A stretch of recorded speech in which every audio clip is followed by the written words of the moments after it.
अस्सलाम वालेकुम मुअज़्ज़िज़ वालिदैन। आज हमने बच्चों को फ्लायर में जिस चीज़ की मशक करवाई वो है अलिफ से लेकर ये तक लिखना, लेकिन उस लिखने में हमने कुछ हरूफ लिखे और कुछ हरूफ नहीं लिखे, कुछ हरूफ मिसिंग कर दिए। जैसे अलिफ लिखा, अलिफ मदा लिखा, बे को छोड़ दिया।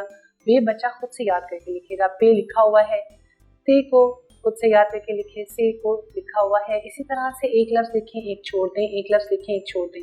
वो इस तरह से बच्चे को याद आ जाएगा कि इसके बाद क्या आता है, फ़ौरन बाद का जो हर्फ है वो क्या होगा। बे के बाद पे के बाद ते। इस तरह से बच्चों को ये मशक करवाने से बच्चों का फ़ायदा ये होता है कि उन्हें याद हो जाता है, और याद इस तरह से होता है कि फिर वो भूलता नहीं। तो इस किस्म की मशक हम जितनी दफ़ा करवाएं वो उतना ही ज़्यादा उसका फ़ायदा है। बच्चे को उतना ही ज़्यादा लिखने की दफ़ा दें, उतना ही ज़्यादा उसको बोलने में याद करवाएं, उससे बहुत फ़ायदा होगा, बच्चे को अच्छी तरह से याद हो जाएगा।